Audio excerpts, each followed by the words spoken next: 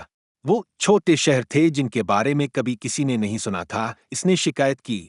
انہیں عالمی معیار کے شہر ہونے چاہئیں۔ فونٹس کا نام بدل کر Chicago, new York, Geneva, London, San Francisco, Toronto اور وینس، مارکولا اور کچھ دوسرے لوگ جابز کے ٹاپوگرافی کے جنون کی کبھی بھی پوری طرح تعریف نہیں کر سکتے تھے۔ فونٹس کے بارے میں اس کا علم قابل ذکر تھا اور وہ بہت اچھے رکھنے پر اصرار کرتا رہا، مارکولا نے یاد کیا۔ میں کہتا رہا، فونٹس کیا ہمارے پاس مزید اہم کام نہیں ہیں۔ اصل میں میکنٹوش میں فونٹس کی خوبصورت درجہ بندی کو جب لیزر رائٹر پرنٹنگ اور گرافکس کی زبردست صلاحیتوں سے مدد ملی تو ڈیسک ٹاپ پبلشنگ انڈسٹری کا آغاز ہوا اور ایپل کی نچلی لائن کے لیے ایک اعزاز بنے۔ اس کی بدولت ہر طرح کا عام شخص، جن میں ہائی اسکول کے صحافی کے ساتھ ساتھ وہ مائیں جنہوں نے پیرنٹس ٹیچر ایسوسی ایشن کے لیٹر میں ترمیم کی کو فونٹس کے بارے میں جاننے کا موقع ملا جو کبھی پرنٹرز ایڈیٹرز کے لیے مخصوص تھا۔ کیر نے مختلف آئکنز بھی تیار کیے جیسے فائلوں کو ڈیلیٹ کرنے کے لیے ردی کی ٹوکری جس نے گرافیکل کی وضاحت میں مدد کی۔ اس نے اور جابز نے اس طرح کے کئی کانسیپٹ پر کام کیا کیونکہ دونوں میں چیزوں کو سادہ بنانے کی ماشترکہ جبلت تھی۔ وہ عام طور پر ہر دن کے آخر میں آتا تھا، اس نے کہا۔ وہ ہمیشہ یہ جاننا چاہتا تھا کہ نیا کیا ہے اور وہ بصری تفصیلات کے لیے ہمیشہ اچھا ذائقہ اور اچھی سمجھ رکھتا ہے۔ کبھی کبھی وہ اتوار کی صبح آتا تھا تو کیر وہاں اتوار کے دن بھی کام کرتی تھی۔ ہر بار وہ ایک مسئلہ میں چلی جاتی۔ اس نے خرگوش کے اس کے ایک رینڈرنگ کو مسترد کر دیا جو ماؤس پر کلک کرنے کی شرح کو تیز کرنے کے لیے ایک آئیکن ہے، یہ کہتے ہوئے کہ یہ بہت ہم جنس پرست نظر آتا ہے۔ جابز نے ونڈوز اور ڈاکیومنٹ کے اوپر ٹائٹل بارز پر اسی طرح کی توجہ مرکوز کی۔ اس نے اتکنسن اور کیر سے ان کو بار بار کروایا جب وہ ان کی شکل پر خوش نہیں تھا۔ وہ لیزا پر موجود ٹائٹل بارز کو پسند نہیں کرتا تھا کیونکہ وہ بہت سیاہ اور سخت تھے۔ وہ چاہتا تھا کہ میک پر ہموار ہو، پن سٹرپس ہو۔ اتکنسن نے یاد کرتے ہوئے کہا، ہم اس کے خوش ہونے سے پہلے 20 مختلف ٹائٹل بار ڈیزائن سے گزرے ہوں گے۔ ایک موقع پر کیرے اور اتکنسن نے شکایت کی کہ وہ انہیں ٹائٹل بار میں چھوٹے چھوٹے ٹوکس پر بہت زیادہ وقت گزارنے پر مجبور کر رہا ہے جب ان کے پاس کرنے کے لیے بڑی چیزیں تھیں۔ جابز بلک الفاٹے کیا تم اسے ہر روز دیکھنے کا تصور کر سکتے ہو؟ وہ چلایا۔ یہ صرف ایک چھوٹی سی چیز نہیں ہے، یہ ایک ایسی چیز ہے جو ہمیں درست کرنا ہے۔ کرس ایسپینوسا نے جابز کے ڈیزائن کے مطالبات اور کنٹرول فرق رجحانات کو پورا کرنے کا ایک طریقہ تلاش کیا۔ گیراج کے دنوں سے ووزنیاک کے نوجوان دوستوں میں سے ایک ایسپینوسا کو جابز نے برکلے چھوڑنے پر آمادہ کیا تھا، جس نے دلیل دی کہ اسے ہمیشہ تعلیم حاصل کرنے کا موقع ملے گا لیکن میک پر کام کرنے کا صرف ایک موقع ہے۔ اپنے طور پر اس نے کمپیوٹر کے لیے کیلکولیٹر ڈیزائن کرنے کا فیصلہ کیا۔ ہرٹزفیلڈ نے یاد کرتے ہوئے کہا، جب کرس نے سٹیو کو کیلکولیٹر دکھایا اور پھر سٹیو کے رد عمل کا انتظار کرتے ہوئے اپنی سانس روکی تو ہم سب جمع ہو گئے۔ ٹھیک ہے، یہ ایک شروعات ہے، جابز نے کہا، لیکن بنیادی طور پر یہ بدنما نظر آتا ہے۔ پس منظر کا رنگ بہت گہرا ہے، کچھ لائنوں کی موٹائی غلط ہیں اور بٹن بہت بڑے ہیں۔ اسپینوزا جابز کی تنقیدوں کے جواب میں اسے دن بعدن بہتر کرتا رہا لیکن ہر تکرار کے ساتھ نئی تنقیدیں آتی گئیں۔ چنانچہ آخرکار ایک دوپہر جب جابز آیا، اسپینوسا نے اپنے الہامی حل کی نقاب کشائی کی، دی اسٹیو جابز رول یہ اور ان کیلکولیٹر کنسٹرکشن سیٹ۔ اس نے صارف کو کیلکولیٹر کی شکل کو موافقت اور ذاتی بنانا، لائنوں کی موٹائی کو تبدیل کر کے بٹن کا سائز، شیڈنگ، پس منظر اور دیگر صفات تبدیل کرنے کی اجازت دی۔ ہنسنے کی بجائے جابز اس میں ڈوب گیا اور اپنے ذوق کے مطابق کیلکولیٹر کے ساتھ کھیلنا شروع کر دیا۔ تقریباً 10 منٹ کے بعد اسے اپنی پسند کے مطابق اس کا ڈیزائن مل گیا۔ حیرت کی بات نہیں کہ یہی وہ ڈیزائن تھا جو میک کے ساتھ ریلیز کیا گیا اور 15 سال تک یہی اسٹینڈرڈ رہا۔ اگرچہ اس کی توجہ میکنٹوش پر تھی، جابز ایپل کی تمام مصنوعات کے لیے ایک مستقل ڈیزائن لینگویج بنانا چاہتا تھا۔ لہٰذا اس نے ایک عالمی معیار کے ڈیزائنر کو منتخب کرنے کے لیے ایک مقابلہ ترتیب دیا جو ایپل کے لیے اسی طرح سے تھا جیسا براؤن کے لیے ڈائٹر ریمس تھا۔ اس پروجیکٹ کا کوڈ نام اسنو وائٹ رکھا گیا تھا، اس کی رنگت کی ترجیح کی وجہ سے نہیں بلکہ اس لیے کہ ڈیزائن کیے جانے والے پروڈکٹس کو 7 بونوں کے نام پر کوڈ نام دیا گیا تھا۔ فاتح ہارٹمٹ ایسلنگر تھا، جو ایک جرمن ڈیزائنر تھا جس نے سونی کے ٹرینٹرون ٹیلی ویژن کو لاک دیا تھا۔ جابز اس سے ملنے کے لیے باویریا کے بلیک فارسٹ کے علاقے میں گیا اور نہ صرف ایسلنگر کے جذبے سے متاثر ہوا بلکہ اپنی مرسیڈیز کو 100 میل فی گھنٹہ سے زیادہ کی رفتار سے چلانے کے اس کے پرجوش طریقے سے بھی متاثر ہوا۔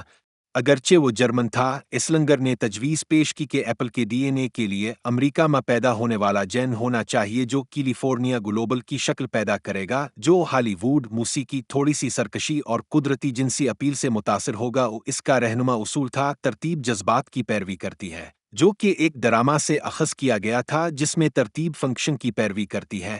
اس نے اپنے تصور کو ظاہر کرنے کے لیے پروڈکٹس کے 40 ماڈل تیار کیے اور جب جابز نے انہیں دیکھا تو اس نے اعلان کیا، ہاں یہ وہی ہے سنو وائٹ شکل جسے فوری طور پر ایپل کے لیے اپنایا گیا تھا۔ اس میں سفید کیسز، تنگ گول منحنی خطوط اور وینٹیلیشن اور سجاوٹ دونوں کے لیے پتلی نالیوں کی لکیریں تھیں۔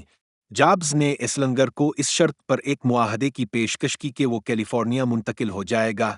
انہوں نے مصافحہ کیا اور ایسلنگر کے غیر معمولی الفاظ میں اس مصافحہ نے صنعتی ڈیزائن کی تاریخ میں سب سے فیصلہ کن تعاون کا آغاز کیا۔ ایسلنگر کی فرم فراگ ڈیزائن 1993 کے وسط میں پالو آلٹو میں ایپل کے لیے کام کرنے کے لیے $1.2 ملین کے سالانہ معاہدے کے ساتھ کھولی گئی اور اس کے بعد سے ایپل کی ہر پروڈکٹ میں کیلیفورنیا میں ڈیزائن کیا گیا کا فخریہ اعلان شامل ہے۔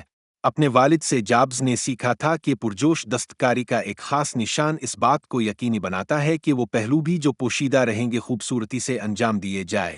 اس فلسفے کا ایک انتہائی اور بتانے والا عمل اس وقت سامنے آیا جب اس نے پرنٹ شدہ سرکٹ بورڈ کی چھان بین کی جو چپس اور دیگر اجزاء کو میکنٹوش کے اندر گہرائی میں رکھے گا۔ کوئی صارف اسے کبھی نہیں دیکھ سکے گا، لیکن جابز نے جمالیاتی بنیادوں پر اس پر تنقید شروع کر دی۔ وہ حصہ واقعی خوبصورت ہے، انہوں نے کہا، لیکن میموری چپس کو دیکھو، یہ بدصورت ہے۔ لائنیں آپس میں بہت قریب ہیں۔ ایک نئے انجینئر نے روک کر پوچھا، یہ کیوں اہمیت رکھتا ہے؟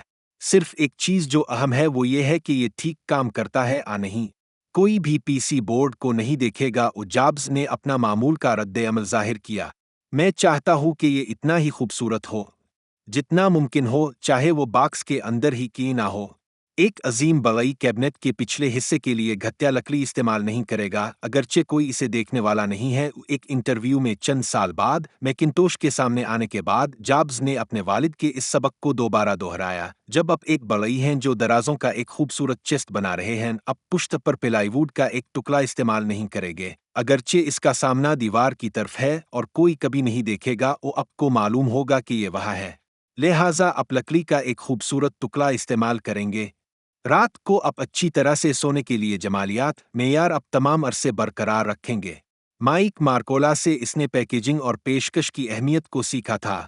لوگ کسی کتاب کو اس کے سرورق سے پرکھتے ہیں، اس لیے میکنٹوش کے باکس کے لیے جابز نے ایک مکمل رنگ کے ڈیزائن کا انتخاب کیا اور اسے مزید بہتر بنانے کی کوشش کرتا رہا۔ اس نے اسے 50 بار دوبارہ کرنے کے بعد جا کے قبول کیا۔ ایلین راسمین نے یاد کیا، جو میک ٹیم کے ایک رکن تھے جس نے جونا ہوفمین سے شادی کی تھی، جیسے ہی صارف اسے کھولے گا اسے ردی کی ٹوکری میں پھینک دیا جائے گا، لیکن وہ یہ دیکھ کر جنون میں مبتلا تھا۔ روسمن کے نزدیک اس نے توازن کی کمی کو ظاہر کیا۔ پیسے مہنگی پیکنگ پر خرچ کیے جا رہے تھے جبکہ وہ میموری چپس پر پیسے بچانے کی کوشش کر رہے تھے، لیکن جابز کے لیے میکنٹوش کو خوبصورت بنانے کے لیے ہر تفصیل ضروری تھی۔ جب ڈیزائن کو بلاخر لاک کر دیا گیا، جابز نے میکنٹوش ٹیم کو ایک تقریب کے لیے بلایا۔ انہوں نے کہا کہ حقیقی فنکار اپنے کام پر دستخط کرتے ہیں۔ چنانچہ اس نے ڈرافٹنگ کاغذ کی ایک شیٹ اور ایک تیز قلم نکالا اور ان سب سے اپنے ناموں پر دستخط کرنے کو کہا۔ ہر میکنٹوش کے اندر دستخط کندہ تھے، کوئی بھی انہیں کبھی نہیں دیکھ سکے گا، لیکن ٹیم کے ارکان جانتے تھے کہ ان کے دستخط اندر موجود ہیں، جیسا کہ وہ جانتے ہیں کہ سرکٹ بورڈ کو ہر ممکن حد تک خوبصورتی سے بچھایا گیا تھا۔ جابز نے انہیں ہر ایک کے نام سے پکارا۔ ایک وقت میں ایک برل اسمتھ پہلے چلا گیا۔